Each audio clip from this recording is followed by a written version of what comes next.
ঢাকার উপকণ্ঠের এক ছোট্ট গ্রামে জন্ম নেয় রহমান। তার বাবা ছিলেন ভ্যানচালক, মা গৃহিণী।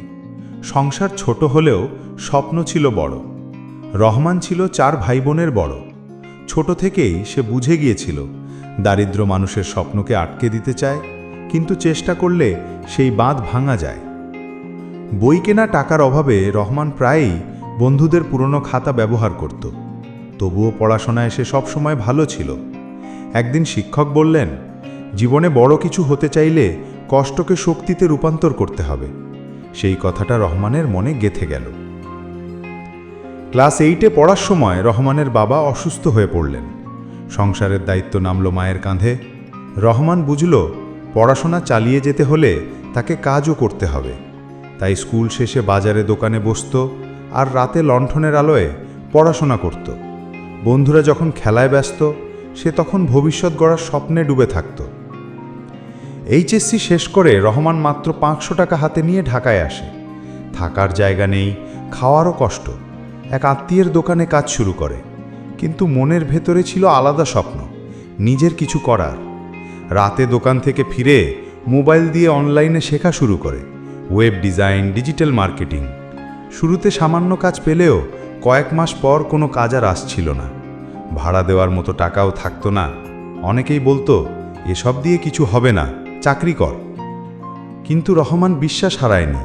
সে জানত ব্যর্থতা মানেই শেষ নয়। একদিন বিদেশি ক্লায়েন্ট তার তৈরি ওয়েবসাইট দেখে মুগ্ধ হলো, বড় প্রজেক্ট দিল। সেই কাজ শেষ করে রহমান পেল জীবনের প্রথম বড় আয়। সেই টাকায় বাবার চিকিৎসা করালো, পরিবারকে নতুন ঘরে তুলল, ভাই বোনদের পড়াশোনার খরচ দিল। গ্রামের মানুষ তাকাতে লাগলো অন্য চোখে। কিন্তু রহমান শুধু নিজের জন্য নয়, অন্যদের জন্যেও কিছু করতে চাইল। তাই গ্রামে একটি ছোট ট্রেনিং সেন্টার খুলল। তরুণদের শেখাতে লাগলো কিভাবে অনলাইনে কাজ করে স্বাবলম্বী হওয়া যায়। রহমান বলতো, আমি একা সফল হলে তাতে কিছুই বদলাবে না। যদি সবাই শিখি তাহলে পুরো গ্রাম বদলাবে। 10 বছর পর রহমান শুধু গ্রামের নয়, পুরো বাংলাদেশের জন্য এক অনুপ্রেরণা হয়ে দাঁড়ালো। এখন তার একটি বড় আইটি কোম্পানি আছে, যেখানে শত শত তরুণ কাজ করছে।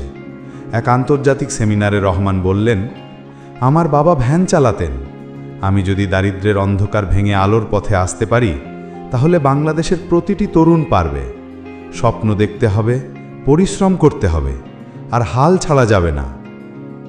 রহমানের গল্প শুধু একজন মানুষের নয়, এটা বাংলাদেশের লাখো তরুণের গল্প, যারা প্রতিদিন সংগ্রাম করে তবুও স্বপ্ন ছাড়ে না।